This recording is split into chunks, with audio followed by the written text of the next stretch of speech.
تحية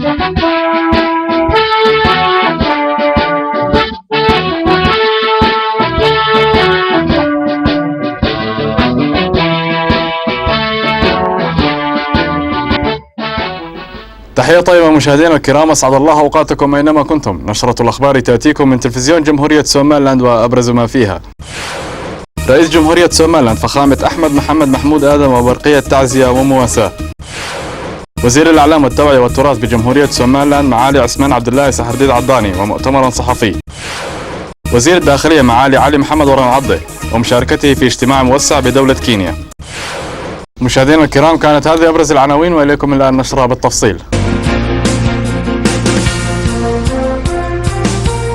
بعث اليوم رئيس جمهورية سوماليلاند فخامة أحمد محمد محمود آدم برقية تعزية ومواساة باسمه وباسم حكومة وشعب سوماليلاند إلى أهالي وأقرباء الفقيد حاج إبراهيم أسكر إسماعيل، والذي وافته المنية بمدينة شيفيلد شمال المملكة المتحدة البريطانية. بعث اليوم رئيس جمهورية سوماليلاند فخامة أحمد محمد محمود آدم برقية تعزية ومواساة باسمه وباسم حكومة وشعب سوماليلاند إلى أهالي وأقرباء الفقيد حاج إبراهيم أسكر إسماعيل سهل، والذي وافته المنية بمدينة شيفيلد شمال المملكة المتحدة البريطانية. هذا وصف فخامة الرئيس الفقيد بأنه كان يعد من أبرز الشخصيات التي ساهمت في بناء وتطوير الوطن، مؤكدا أنه كان يعد أيضا من كبار مصدري الماشية في الوطن. هذا كما كان للفقيد دور هام في النضال الوطني لحصول جمهورية سوماليلاند على استقلالها وحريتها.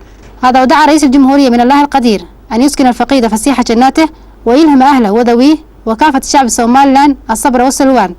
إنا لله وإنا إليه راجعون. عقد اليوم وزير الإعلام والتوعية والتراث بجمهورية سوماليلاند معالي عثمان عبد الله سحرديد عضاني مؤتمرا صحفيا تحدث من خلاله عن عدد من المواضيع الهامة. عقد اليوم وزير الإعلام والتوعية والتراث بجمهورية سوماليلاند معالي عثمان عبد الله سحرديد عضاني مؤتمرا صحفيا بمقر مكتبه تحدث من خلاله عن عدد من المواضيع الهامة. وفي كلمة لوزير الإعلام ردا على ما جاء على بعض ألسنة مسؤولي حكومة صوماليا، مؤكدا بأنه لا يمكن المساس بحقوق جمهورية سوماليلاند، وبأننا جمهورية مستقلة ذات سيادة وحكم مستقل، والتي تستكمل الشروط الكاملة لوحدة جمهورية سوماليلاند. وأشار إلى أن الاجتماعات التي تعقدها حكومة صوماليا لا تعني جمهورية سوماليلاند بأي شكل كان. وتابع معالي وزير الإعلام حديثه بأننا نعلن لكافة المجتمع الدولي بأن سوماليلاند جمهورية تتمتع بكافة مقومات الدولة المستقلة وليست جزءا من أي كيان آخر، وأننا نتمسك باستقلالنا.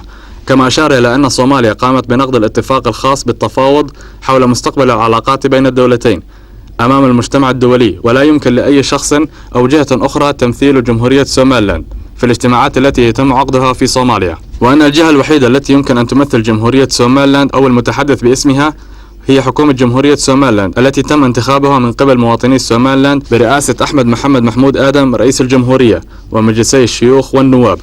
هذا ووجه معالي الوزير تحذيرا شديد اللهجة إلى مسؤولي الصحافة الإلكترونية خاصة وكافة وسائل الإعلام عامة بعدم نشر الإشاعات والأقاويل التي لا صحة لها والتي قد تسبب زعزعة أمن واستقرار البلاد، والتأكد من الخبر قبل نشره ومراعاة المصلحة العامة للوطن. شارك اليوم وزير الداخلية معالي علي محمد ورن عضي والوفد المرافق له والمتواجد حاليا بدولة كينيا في اجتماع موسع نظمته إيوكاب نستر.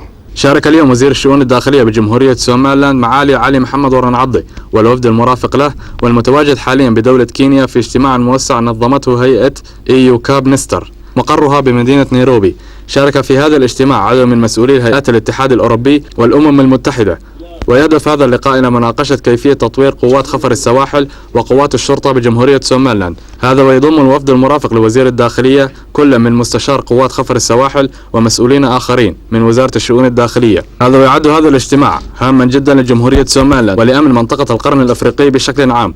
من جهة أخرى، عقد نائب وزير الداخلية للشؤون الأمنية سعادة محمد موسى ديرية مؤتمرا صحفيا لوسائل الإعلام المختلفة بمقر مكتبه بوزارة الشؤون الداخلية، وجه من خلالها تحذيرا شديد اللهجة لأي شخص أو أي جهة تحاول أن تمثل جمهورية سوماليلاند في الاجتماعات بدولة صوماليا، وأكد أن البنود التي تنتج عن هذه الاجتماعات لا تخص سوماليلاند بأي شكل كان، وحثهم بعدم التدخل بشؤون سوماليلاند والاهتمام بشؤونهم الخاصة. قام وزير الأشغال العامة بجمهورية سوماليلاند معالي علي حسن محمد بالاجتماع مع مسؤولي الوزارات المختلفة لمناقشة مشروع GBLG لتنظيم الإداري بالمجالس المحلية بالبلاد. قام اليوم وزير الأشغال العامة بجمهورية سوماليلاند معالي علي حسن محمد بالاجتماع مع مسؤولي الوزارات المختلفة وعمدة مدينة قبلي وذلك لمناقشة مشروع GBLG لتنظيم الإداري للمجالس المحلية.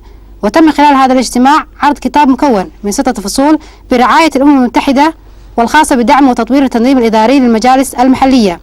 تحدث في بداية المناسبة رئيس لجنة التخطيط الوطني للمدن السيد ليبان، أشار من خلال حديثه إلى أهمية هذا المشروع وفائدته لتطوير وتنظيم المدن بالجمهورية. وفي كلمة لوزير الأشغال العامة معالي علي حسن محمد رحب من خلال كلمته بمشروع تنظيم الإداري للمجالس المحلية وتطوير المدن. من جانب آخر تحدث المدير العام بوزارة الأشغال، قدم من خلال حديثه شرحا مفصلا عن أهمية المشروع. وفي كلمة المستر صوصف أحد مسؤولين منظمة الأمم المتحدة، أشار إلى الدور الهام للمشروع في تخطيط المدن بشكل عام، وقد اختيرت مدينة قبيلي كأولى المدن لتطبيق مشروع تنظيم الإداري للمجالس المحلية. وفي الختام تحدث بكلمة عمدة مدينة قبيلي سعادة محمد أمين عمر عبدي، أشار إلى الأسباب التي أدت لاختيار مدينة قبيلي. عقد اليوم وزير الثروة السمكية والخيرات البحرية بجمهورية سومالان معالي علي جامع فارح بوريد مؤتمرا صحفيا تحدث من خلاله عن الخطط المستقبلية للوزارة خلال العام الحالي. عقد اليوم وزير الثروة السمكية والخيرات البحرية بجمهورية سومالان معالي علي جامع فارح بوريد مؤتمرا صحفيا تحدث من خلاله عن عدد من المواضيع الهامة. وفي كلمة لمعالي الوزير أشار من خلال حديثه إلى أن بناء مبنى وزارة الثروة السمكية في مدينة بربرة عاصمة إقليم الساحل قيد الإنشاء، وبأنه خلال الفترة القادمة سيتم نقل عمل الوزارة من العاصمة هرقيسة إلى مدينة بربرة الساحلية لتكون قريبة من مجال عمل الوزارة. من جانب آخر أشار معالي الوزير إلى أن الوزارة ستقوم بعرض المنتجات السمكية وأدوات الصيد المتطورة مرة كل عام، كما قدم شرحا مفصلا عن الخطط المستقبلية لوزارة الثروة السمكية. من جانب آخر شارك وزير الثروة السمكية معالي علي جامع فارح بوريد في اجتماع موسع وبرفقته عدد من مسؤولي الوزارة ومسؤولي شركات الأسماك بالوطن، وهدف الاجتماع للرفع من مستوى المنتجات البحرية في البلاد، والذي استمر الاجتماع لمدة ساعات. عقد اليوم نائب وزير التربية والتعليم العالي بجمهورية سومالان سعادة يوسف عثمان قرص وبرفقته عدد من المسؤولين في اجتماع موسع يهدف لمناقشة كيفية إيجاد أفضل السبل لتطوير التعليم في المراحل الدراسية المختلفة. عقد اليوم نائب وزير وزارة التربية والتعليم العالي بجمهورية سومالان سعادة يوسف عثمان قرص وبرفقته وزير الدولة لوزارة التربية والتعليم محمد حاجي آدم علمي اجتماع موسع بمقر الوزارة يهدف لمناقشة كيفية إيجاد أفضل السبل لتطوير التعليم في المراحل الدراسية المختلفة.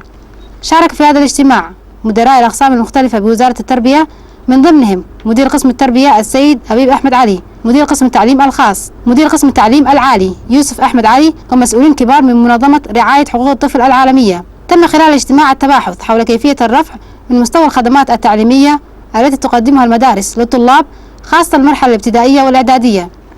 من جهة أخرى شارك نائب وزير التربية والتعليم العالي في مناسبة موسعة تم فيها تسليم مسؤولي وزارة التربية مساعدات المالية من قبل إدارة مدرسة المعارف، وذلك كمشاركة منهم في الحملات الوطنية لإغاثة المتضررين من موجة الجفاف والتصحر التي تشهدها البلاد مؤخرا. وتحدث بكلمة السيد محمد طيب نور مدير مدرسة المعارف، تطرق من خلالها إلى أهمية المشاركة في دعم ومساعدة المواطنين المتضررين من هذه الموجة الحادة، وأشار كذلك إلى أنه بتكاتف كافة الجهود سوف يتم تجاوز هذه الأزمة، وشكر الطلاب على هذه المشاركة الفعالة. وفي كلمة المدير التعليمي الخاص السيد موسى محمد شري وجه من خلالها الشكر لإدارة ومعلمي مدرسة المعارف على هذه اللفتة الكريمة.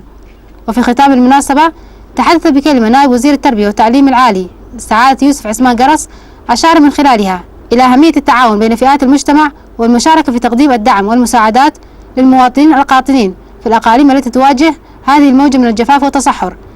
كما وجه الشكر لإدارة مدرسة المعارف والطلاب، مؤكدا على الدور الهام لوزارة التربية في المشاركة في إغاثة المتضررين من موجة الجفاف. مشاهدينا الكرام، كان هذا كل ما لدينا من أنباء لهذه الليلة، على أمل اللقاء بكم في نشرتنا القادمة. تقبلوا مني وفريق العمل دائما أطيب المنى، وإلى اللقاء.